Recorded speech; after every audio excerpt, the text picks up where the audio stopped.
Good day mga kaboboms, Bukpuli. Today ay nasa GCash shop tayo dahil ituturo ko sa inyo kung paano mag-withdraw sa may GCrypto ng ating pera. So tap lang natin yung view all dito para mahanap natin yung feature ng GCrypto sa GCash. So i-scroll lang natin pataas. And by the way, meron pa rin ako mga nababasang comments regarding sa mga hindi makapag-withdraw ng pera nila dito.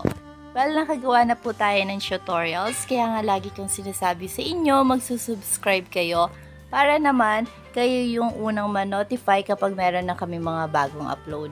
And alam nyo ba na itong tutorials na ginagawa po namin ay naka-base lang din sa mga comments na nare-receive namin. So kapag meron kayong hindi alam, ginagawa namin ng tutorial yan para matulungan kayo. So don't forget to like and subscribe. Thank you so much. Anyway, so ayan, hintayin lang natin mag-load yung GCrypto. Dito mga kabomboms, makikita nyo yung peso balance dito. Ito yung pwede natin i-withdraw papunta sa ating GCash balance. Pero kapag nasa portfolio pa natin yan, ibig sabihin currently naka-in pa yung pera natin. So kailangan nyo munang hanapin kung saan kayo nag-trade, then ibebenta nyo yung crypto nyo. Then mapupunta yan sa ating peso balance. Pag nandito na sa may peso balance, ibig sabihin pwede na natin i-withdraw papunta sa GCash. So ito yung ating transaction.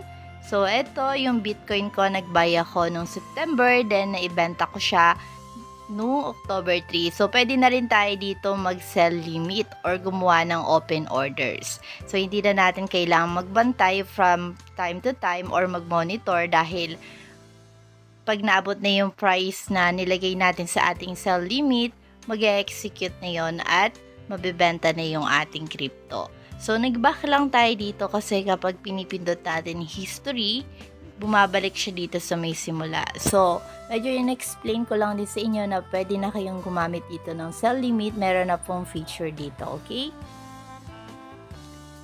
Now, para makapag-start na nga tayo at ma-withdraw na natin yung pera natin dito sa may peso balance ng ating GCrypto account, itatap lang natin dito yung withdraw.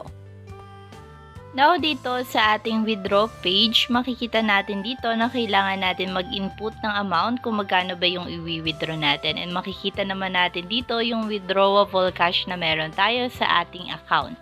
So, pwede natin i-cash out lahat or i-withdraw lahat ng pera na meron tayo. And free lang din naman to, wala tong convenience fee. So, pwede na natin i-top dito yung continue. And let's see kung gaano nga ba katagal magre-reflect to sa ating GCash balance. Pero, depende rin kasi yan kung nasaan kayo or kung yung location nyo ba ay mahina yung data or may bagyo. Syempre, mas matagal magpuproceed yung inyong pera na wini-withdraw. Pero, bago to mapunta sa ating GCash balance, kailangan muna natin i-confirm yung ating transaction. Magpapadala sila ng 6-digit authentication code sa ating email.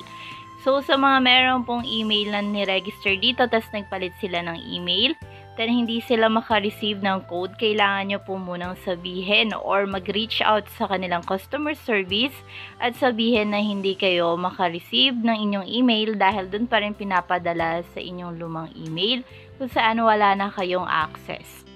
Don't worry mga kabomboms dahil madami naman na tayong tutorials kung paano susolusyonan yung mga problems na na-encounter nyo dito sa ating GCrypto ng GCash. So, ilalagay ko na lang yung playlist link natin sa ating description para makapili kayo.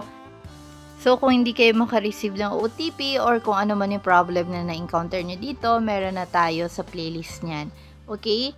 So, now, itatap na natin sa Bitcode once na ma-receive na natin yung OTP. And dito, tatap na natin yung back to GCrypto. And let's see kung wala na nga ba yung pera natin dito sa ating peso balance account or peso balance ng GCrypto.